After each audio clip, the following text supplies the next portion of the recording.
All right, so this is the two-part presentation. I'm only going to do one part today so that I'm not rushing and you understand.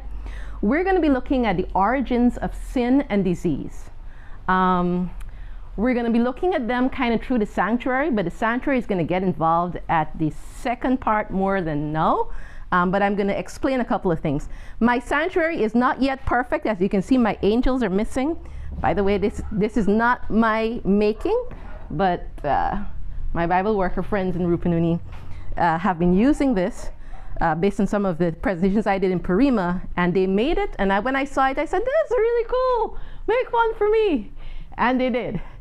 And it's pretty simple. This does come off. Like I said, the angels came off somewhere coming from the Rupununi to here. They fell off, and there's a little commandment in there, and the necessary things. And the laver, as you can see, is missing off of the laver, which is in brass and gold. But this is important as we look into this, and I need the screen because the screen will, make sense.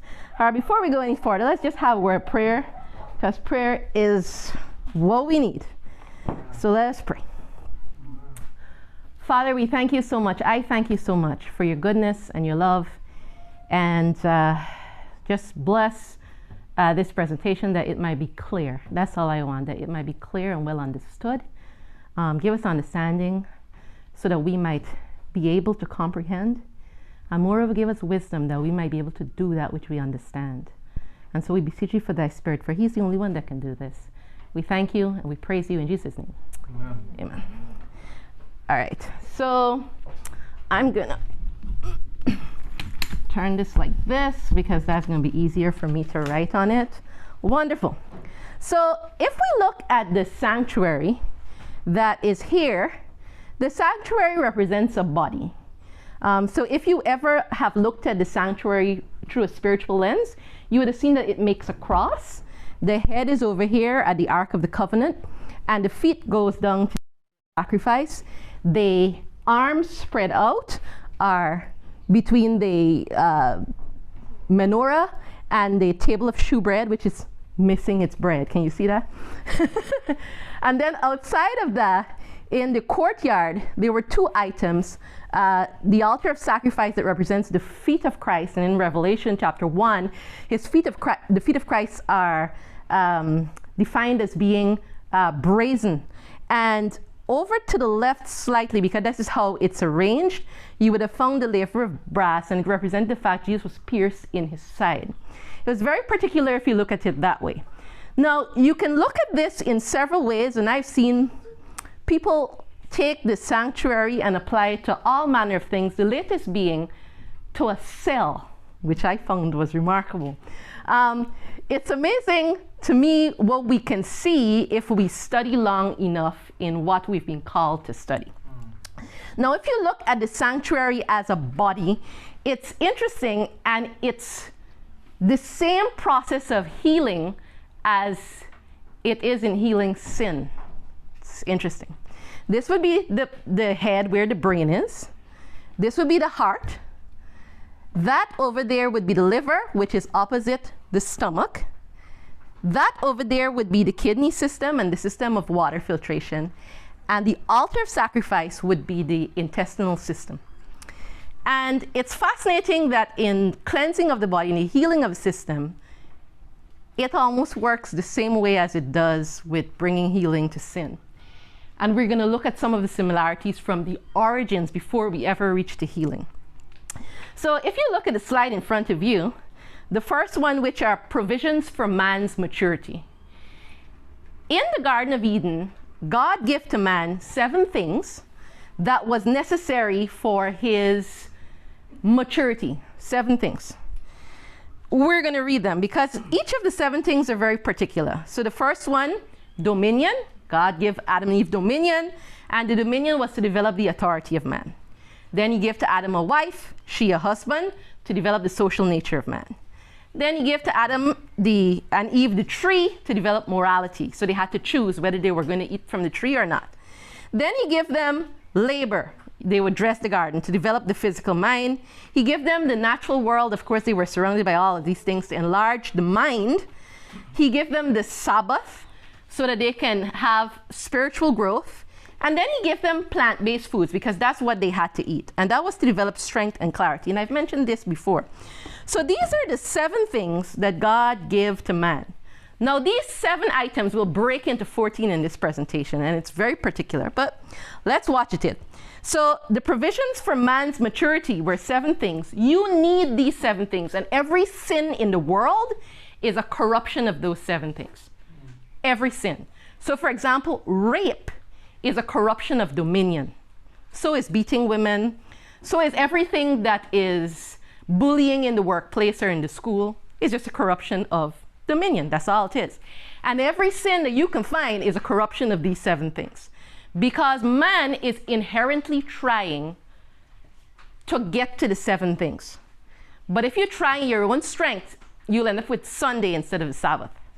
Or some other day instead of the Sabbath. You'll end up with a man marrying a man instead of a man marrying a wife. You'll end up in confusion instead of what was given. And so man inherently is trying to get back to Eden. Inherently. It's just that we can't. It's not possible. It's not possible to get back to Eden without God. So that's fundamental. Now if you go to the next slide, so just skip on over. So let us skip on over. Somebody might be looking behind you. Skip on over to the next slide. Here we have the foundation of health and life, or the laws of life, and they're on 2 tables of stone.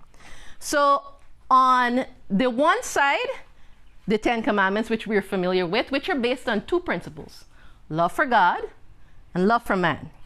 And then on the other side, there are 2 tables too, 2 tables of health.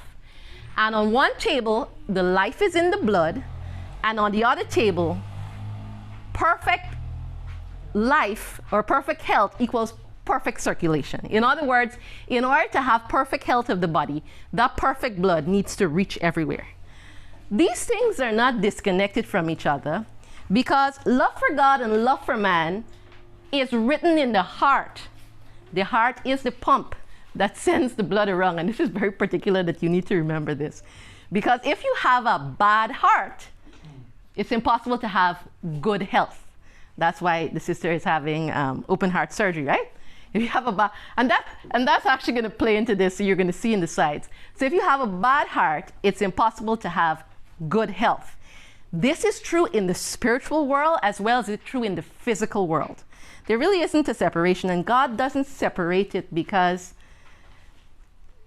some people think that the laws of health are not connected to love to God and love to man. But if you think about it, of all the gifts that we have, health is paramount. Why?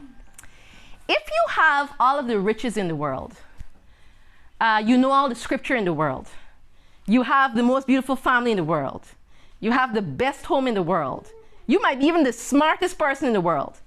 But if you don't have health,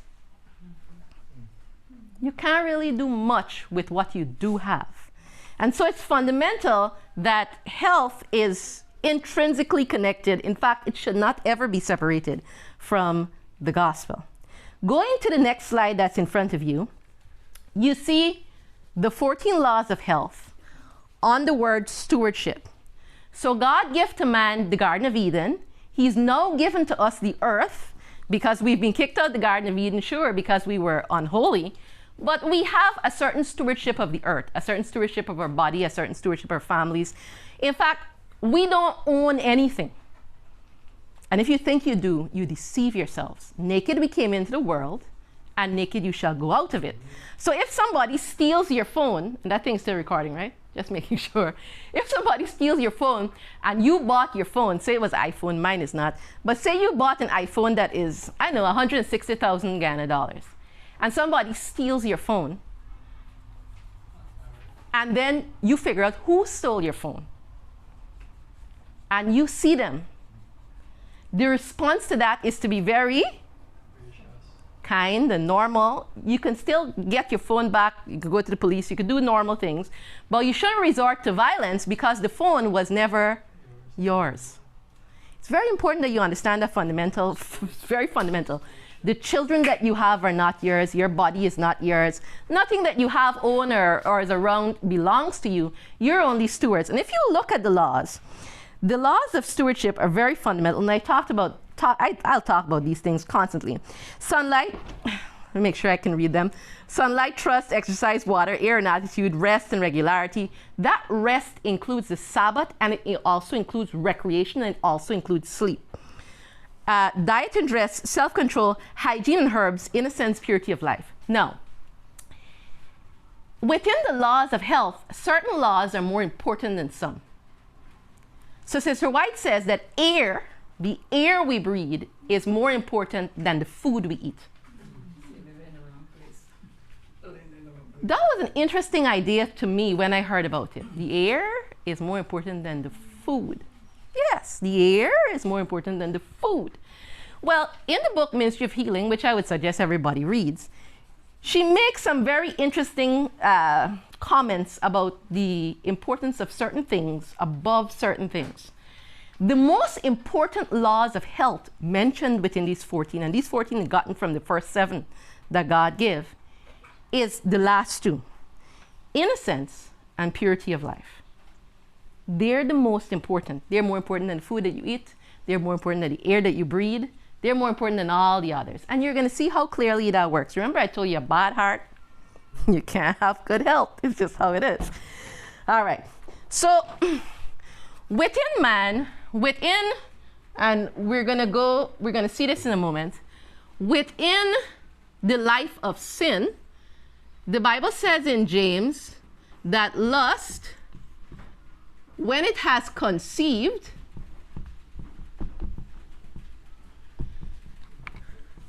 bringeth forth sin,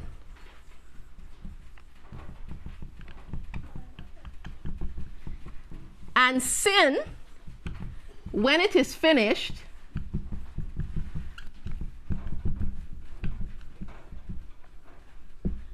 bringeth forth death. There are 3 steps to hell. There are 3 steps to hell. The first is lust when conceived. Conceived is the idea of a seed when it's first planted. It bringeth forth sin. Sin is the idea, you're going to see in a moment, of something that it's known to you. Well, I don't want to say it's known to you because sin can be very deceptive. It's visible. When I say visible, it may not necessarily be visible to you. It can be. You can be doing something in secret. But it can also be visible to other people because people can see sin. And that visible has some tweaks. And then sin, when it is finished, this thought emphasizes that sin has a time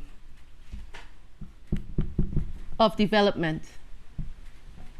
So that when it's finally finished with you in the time, it brings forth death. 3 steps to hell. All sin. I don't care what it is. All of them go through the same scenario. So in the Bible, you'll find where God says, be careful that there is not in any of you a root of bitterness. Because the root of bitterness is a lust that's being conceived. And if you keep it, it'll bring forth sin. And if you let that sin linger, it'll finally bring forth death. This death is not just dying in the grave. This is hell. 3 steps to hell. Now, whilst there are 3 steps to hell, as I showed you last week, there are also 3 steps to disease. The first one, cellular dysfunction.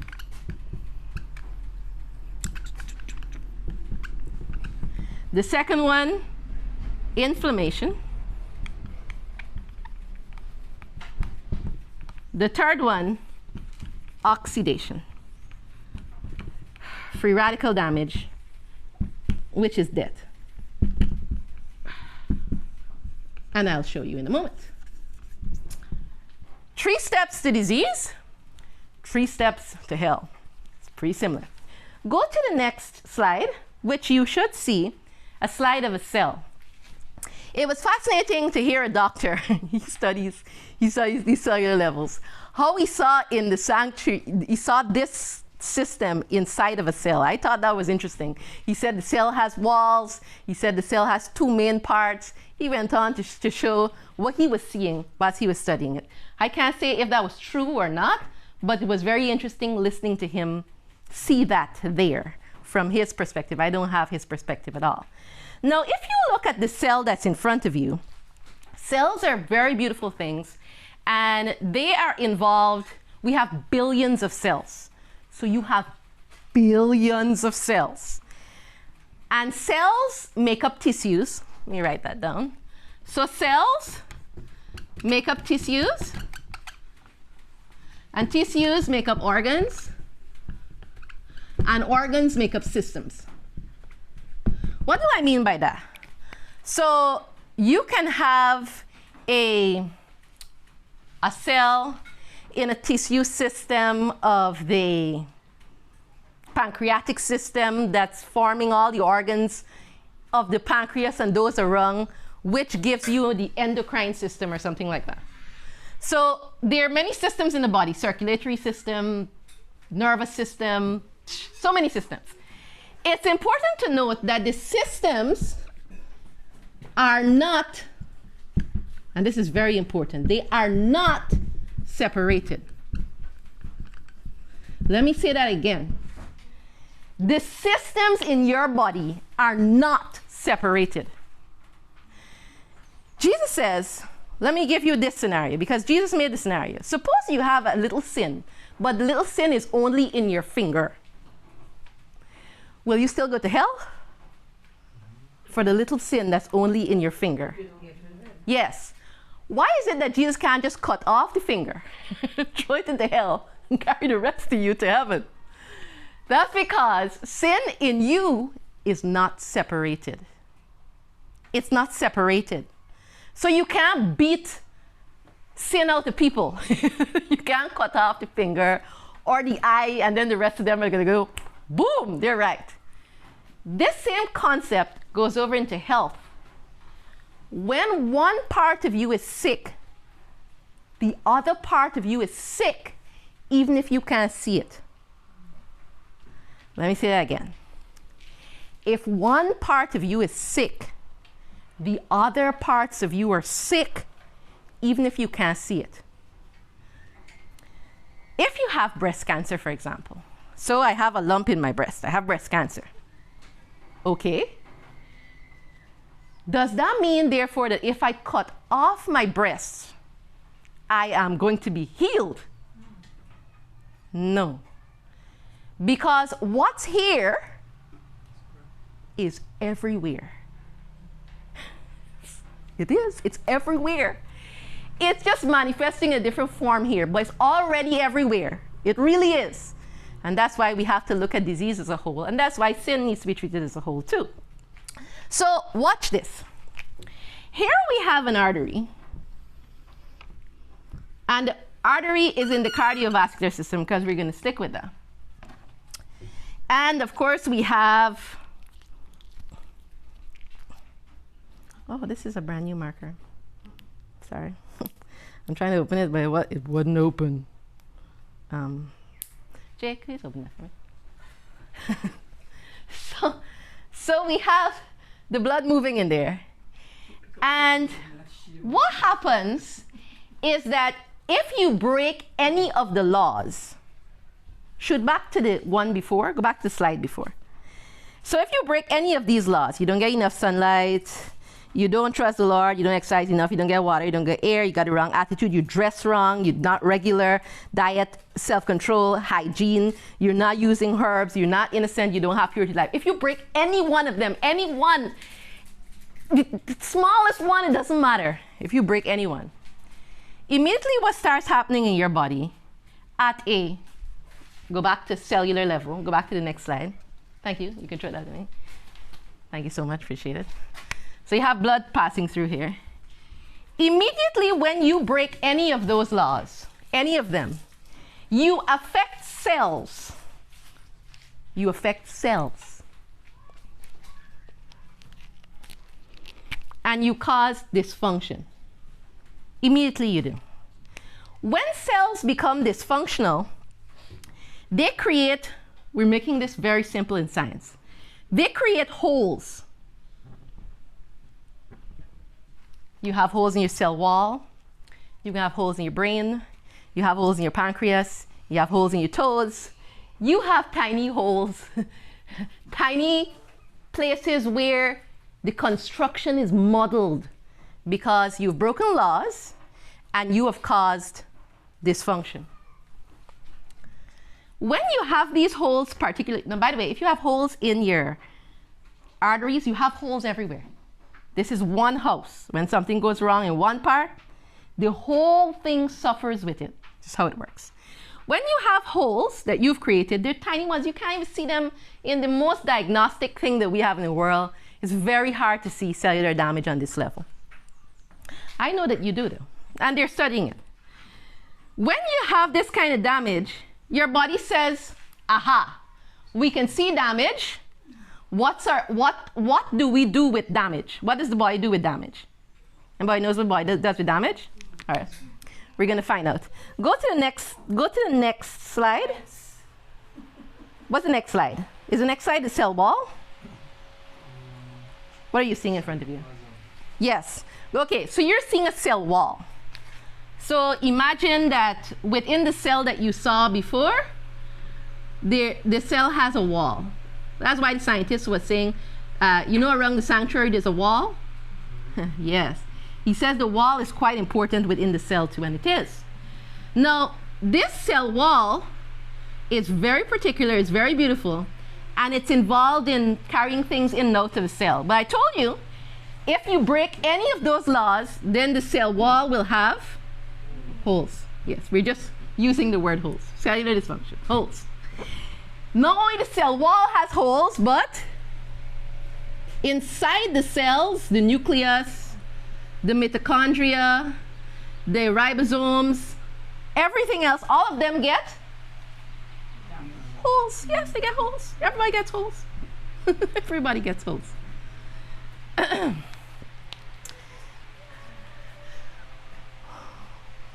When lust, go to the next slide. You have before you a heart. Can you see the heart? And can you see upon the heart just a little white spot? You can see that little white spot? You can barely see it. The heart looks like a beautiful heart, except it has a little white spot has begun. Lust has planted itself on that heart. It's conceived. It's tiny. It could be a tiny thing. So the thought of a woman that you shouldn't think about because she's married to somebody else. It could be a kind of not even a dislike, just a, my spirit don't take her. I don't really have a reason, but can we just sit somewhere else? It's just in your head, small. Something that your husband did that you don't like, and you didn't talk to him about it. And you're just, it irritated you, but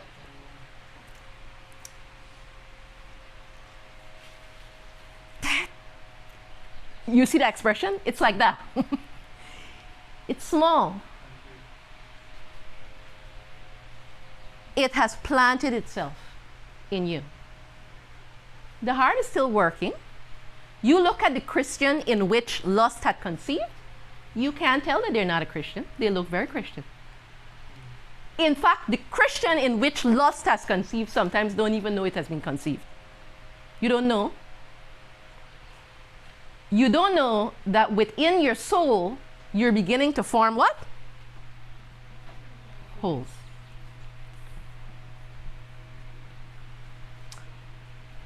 So go to the next slide, because we go to part 2.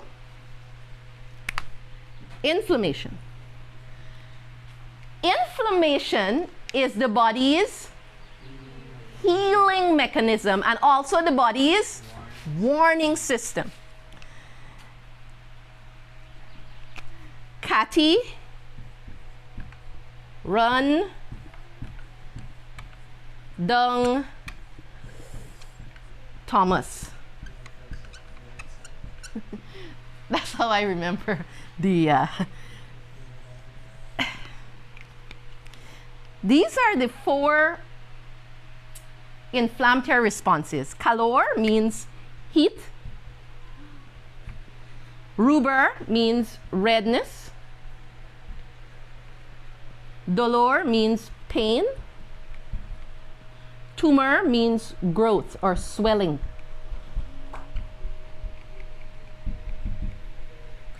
These 4 things are the body's what? Healing mechanism. Please try to get it into your brain. It's the body doing what? Healing itself. Yes. It's also a warning system. So when you have this in your circulatory system, and is it only in your circulatory system? No. So the person that has circulatory issues will soon find that they have problems in their feet, neuropathy, they'll start forgetting things. It's everywhere. Sin is always everywhere. What happens is that when your body sees cellular dysfunction, it sees a cell in holes, doesn't matter where it is, in the pancreas, in the brain, in the stomach, doesn't matter, or a artery with holes, the body says, depending on what it is, heat, redness. Now, sometimes you can't feel the heat. Now, in front of you, you can see a point of injury on the skin. And on the skin, you can clearly see, you can feel when something's happened to you. You can feel your skin get a little hot. You might see redness. The thing might swell, and you're definitely going to feel pain. Right? Those are clear to you when you hit your skin.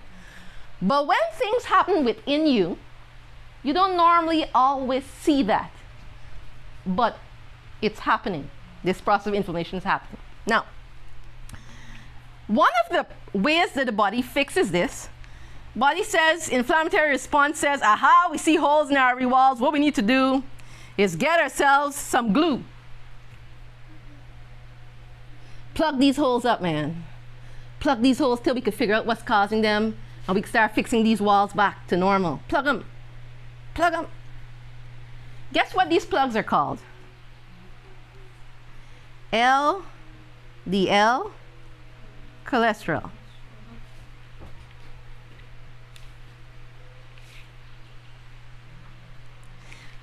Now, this is interesting because one problem leads to another problem, and too much of the second problem could cause more problem to the first. It's a lot of problems. Now, notice this, because in the world they have bad cholesterol and good cholesterol. There's no such thing as like that. By the way, this one is supposed to be the bad one. Why is it bad?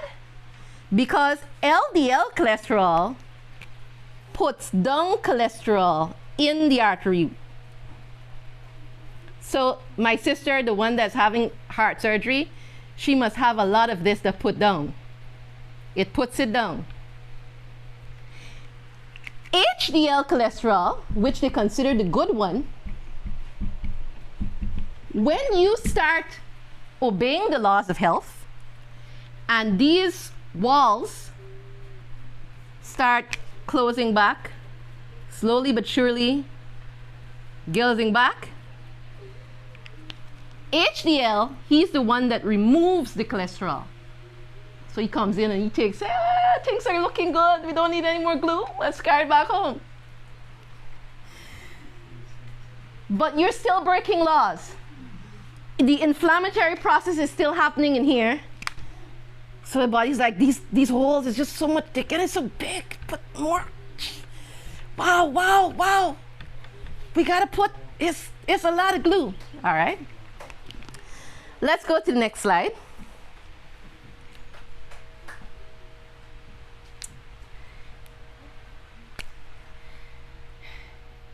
It bringeth forth sin. As you keep things in your mind, the motive by which you're doing things, what you think about when somebody does something, when somebody comes next to you. I can't see it. The motive with which you give, with which you work, with which you do everything. I can't see when lust is conceived in your heart. But many times I can see sin. Similarly, in the body system, when inflammation becomes chronic, that means it continues long and long because you're still breaking the laws of health. This becomes this and this becomes this, and after a while the person with this problem, because every now and again the blood is coming, but remember the blood used to come through this whole area, it used to really pass, but this, can you see it's getting smaller? And so the blood now is passing, but it's not passing so good, and every now and again that person goes, feeling something in my right hand, don't feel so good, you know. I think it's gas down in the back. Yeah? It's become sin. The inflammatory process is now visible. This is the warning. Turn around. When you have lust in your heart, let's call the lust bitterness against your spouse. And when your spouse shows up one day, she does something that is small. She forgets to put the pepper in the sauce. Work with me here. And when she forget to put the pepper in the sauce, you stupid, I can't believe you put the pepper in the sauce. And out comes a reaction that is way over what should normally be the reaction of, I can't believe you put the pepper in the sauce. Bring it forth, sin. And this has many different forms. But you'll know something is going wrong with me. I didn't react properly to my wife. I didn't react properly to this. What's wrong with me, man? I'm miserable. What's going on? What's going on? Something's going on. And then sometimes it might be inner things. Why do I feel so sad? Like really, really sad. Like really, really sad. Like I could cry and there's nothing really wrong with me. Why am I having suicidal thoughts? I have a good life. Something was conceived and it's bringing forth sin. It's a warning mechanism. Turn around. Turn around. But sometimes when the warning comes, again, we say it's gas. And so we say, what I need to do is go to the doctor, and when we reach this, we're going to see that mechanism doesn't work. But we go ahead and we use drugs and we do different things in order to fix this problem, but we're still having, pain, and sometimes people start having mini strokes because it's not just the arteries to the heart, it's the arteries to the foot. You start getting some cramps in your foot. Why am I all of a sudden getting these cramps in my foot? What's going on? Blockages everywhere. I'm forgetting, I must be getting old. No, you're not getting old. Blockages to the brain, because I told you all the systems are connected. Warning system. So, next slide. Sorry, next slide. The next slide says death. Sin has a time, and I'm thankful for that because God is merciful. When we bring forth sin, He just doesn't zap us. Zap that one. He doesn't do that. He gives us a time for the warning system to work, because sometimes we don't get the first time, maybe the second time, some was the third time, some was still 10th time, some was still the 50th time. Some of us are hard.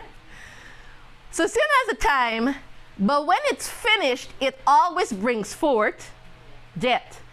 What's on your screen is an apple that's green, an apple in a state of inflammation, an apple that is now dead.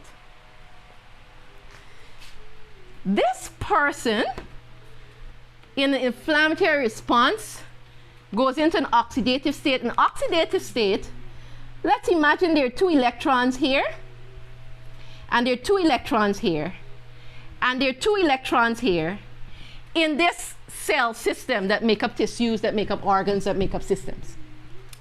And in this system here, this cell here, he started getting holes. Inside and outside, he started getting holes. And he said, aha, I'm feeling really crazy. And he steals this electron here from this cell. Now he has 3. And he's giving you that smile, you know, the crazy smile? When he does that, the cells, they like working in couples. They like 2 electrons, 2. So when this one loses healing, he said, no, can't work. I only have 1, he has 3. And so he starts stealing from his people. Everybody become a thief. The whole cell system become thieves. The tissue system is a bunch of thieves. The organ system become thieves. The complete system is a system of thieves. Everybody's stealing from each other. That's called oxidation, free radical damage. And in medical terms, that will always lead to death. So this person, you know, they're breaking laws like, whoa. Now all they have to do is change, obey the laws that God gave in the Garden of Eden, the same 14 laws. And guess what HDL will come and do? He'll come and he'll say, oh, look, let me take that away. Oh, it's fixing back to, oh. And the whole system will become clean. But we don't normally do that because we are hardies. We don't listen to the warnings. We don't listen to our bodies. We don't listen to sin. We don't listen to our children when they say something is wrong with you, Daddy. Our children will tell us, Daddy, you're not behaving the right way. Or your spouse might come and tell you, you know, Sister Alina, I know what's going on, but you're kind of more fretful this week. Hope that's not happening to you. but hopefully we have people in our lives that can see when something is going. They might come and say, you know, you're acting sad. What's going on? You know, somebody can help us to see. But many times there's nobody to help us to see, or they're trying to help us and we're not listening. And one day, the system is blocked, or a piece that got really big, because how the system goes is that these arteries and veins go into very small capillaries, and so it's very possible for a piece to break off. And if the piece break off and it travels and it's traveling and it's traveling and then it sticks here, and this one was going to the brain, then you end up with a stroke. And if it was going to the heart, you end up with a heart attack. And that, in many times, hasn't a good response because the people around you, like when they were dealing with my grandmother, they throw Lima McCall and slap her a little bit. Wake up, Granny! Not a good response. And now she's 6 feet under.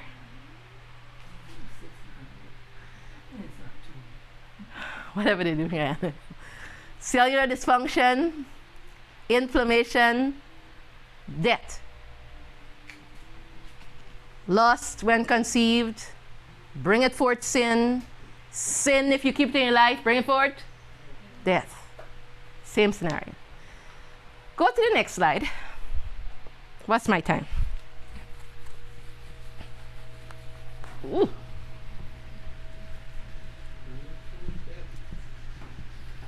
All right, I'll be finished in about 15 minutes here, because like I told you, this is a 2-part scenario. It brings forth death. And the sad thing is that people are dying and they don't need to. We don't need to because that system is completely fixable.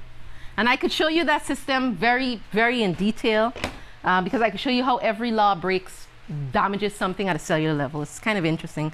By the way, the science is pretty new, and they're working on this science right now as we speak. Now, go to the next, because I'm going to close on the next 3 slides. The next one. There you see a man, and we're introducing the concept of germs. Germs I've likened to temptations. You're going to see why in a moment. And that man there Man came from, right? Man came from dust. And the dust is full of germs. Yes, very nice. I'm glad you're having it. So therefore, man is full of germs. The other day, it was funny when Brother Dell asked Brother Jermaine, like, so how much probiotics should we have? And I like calling them creatures. How many creatures should we get? That's like asking how much lung should we get a day, or how much kidney should we get a day. You must understand that the germs are a part of you. They're not an add-on faculty. They're literally a part of who you are. That was funny to me, right? So the dust is germs, man is germs. Now the thing about germs that we have to understand is that germs are good or bad depending on circumstances. So if you have a sick cow, the germs in the cow can be sick causing because they're sick. And if you eat the cow, you eat sickly germs. And will you get sick? You can. It actually depends on how many holes you have. You can actually also be just fine. Depends on how many holes you have. It depends on how much cellular damage you have, how much inflammation you have, and how close you are to death. So the germs depend on circumstances. If you give them the circumstances of stewardship, which is obedience to the first 7 things that God gave us, then the germs are always good. And even if bad germs come into you because you were at your mother and your mother cooked some old food and took it out of the fridge and you didn't know the food was still sour because you have a cold. No, we can't have a cold.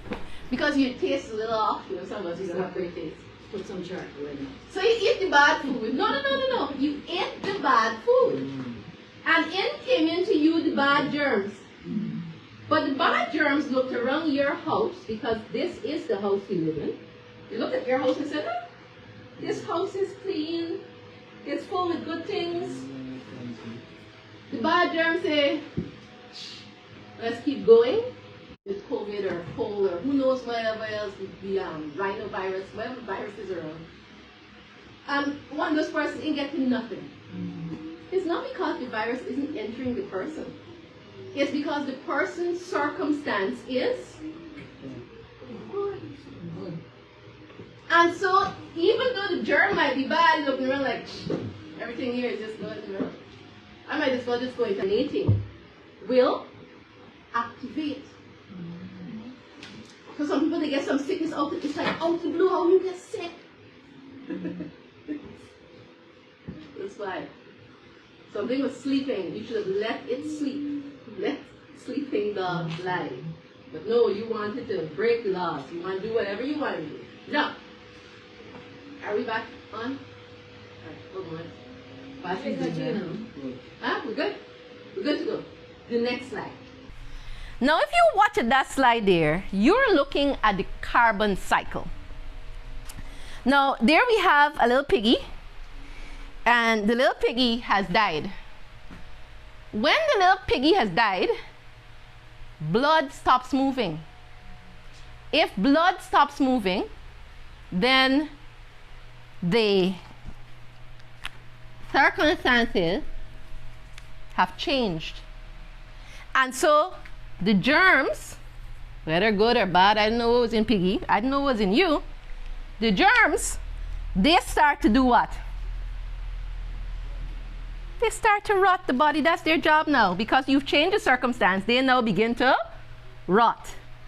When you look at stages 2, and by the way, bacteria will come about.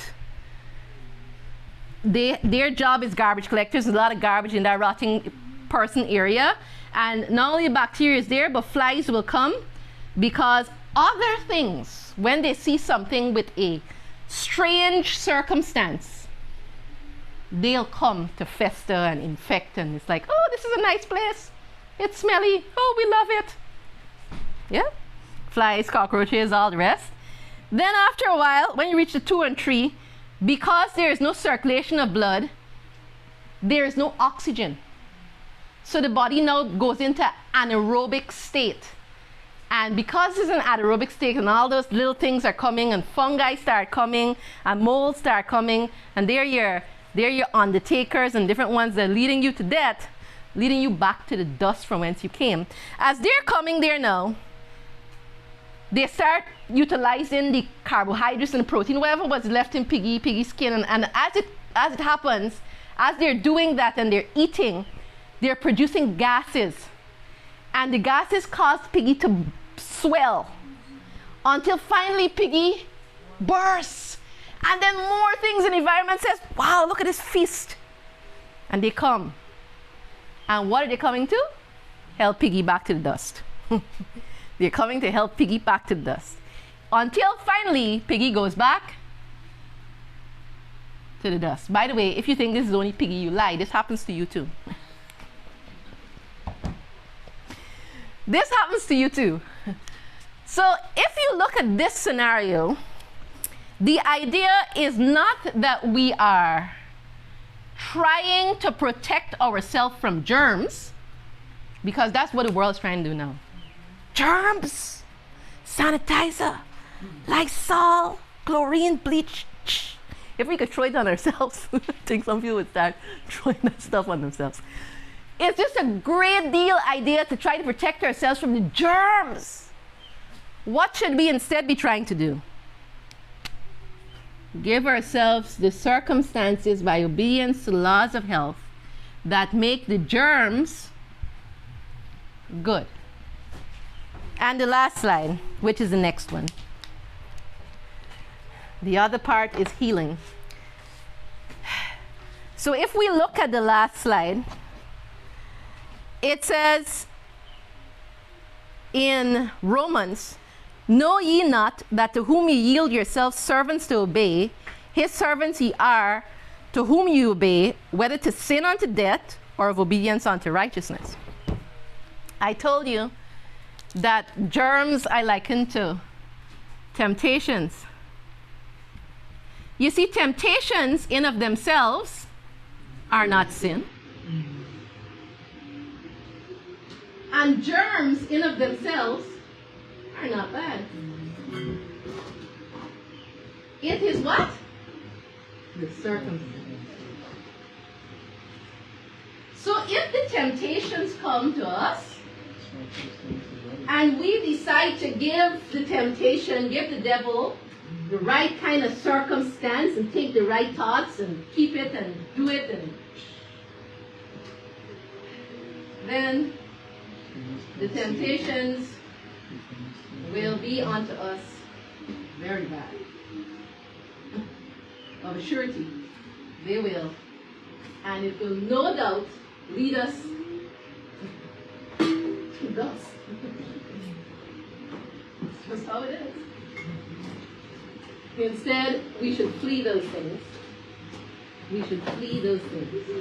And if we do, it will be well with us. So we should flee temptations and youthful lusts, which war against the soul. Okay. It died again. It's okay. It happens. When it gets too hot, it'll die. All right. I'm pausing because this is the end of this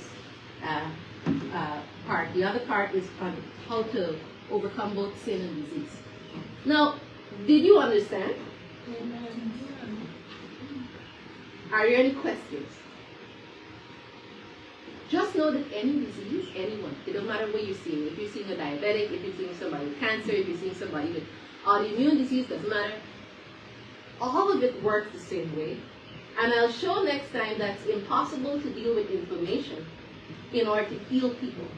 So if you look at this, let me write this one thing on the board here. If you look at this, so we look at how healing occurs, right? How the origins of disease. So I said cellular dysfunction leads to inflammation, which is the body's healing mechanism, which is usually what diseases are called. And this leads to radical damage and oxidation. It's interesting, it's like sunlight. Who knew sunlight was involved in the making of antioxidants? A lot of them. free radical damage and oxidation. A lot of them too. Now, if you look at this here, some people just deal with this. Most of the world. So all of your drug therapies deal with that. All of your herbal therapies, many of them deal with that. So somebody will go to, they'll come to me, for example. And I'll say, okay, this is what you have to do. You have to come and talk. Obedience to laws of health. I'll say, we're going to try to help the inflammation. We're going to try to help it along, either speed it up or push it down, in order to help you to get a break so that the cellular dysfunction can heal, right? And we're also going to tackle some of this free radical damage, right? This, I have nothing to do with. This is body self-healing mechanism. In fact, most of the healing thing is just the body, right? We can only help guide. The person begins to do this, and they're, doing a couple of things, just a couple, because we like doing a couple. Whatever we can do less and get better, we're for that. So we're doing a couple of things, feel better, in 3 weeks, I'm feeling so good, And what they do, they stop. I stop all that, I'm good, I'm better. Is the person better? No, inflammation might come down. You might not see any of the warning systems anymore. Warning system's gone. Nothing is warning. Oxidation might come down if you radical damage. The person doesn't seem like if they're dying. But 5 weeks later, this never stopped. And so in 5 weeks later, they're what?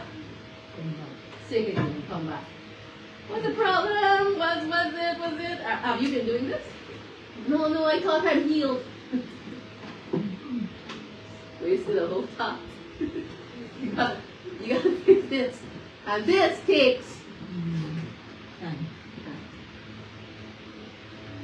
Because it took time for it to happen.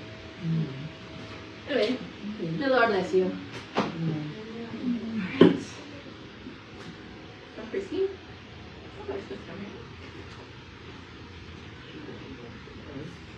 Yeah, you can sing it. I can play it. It's not a problem.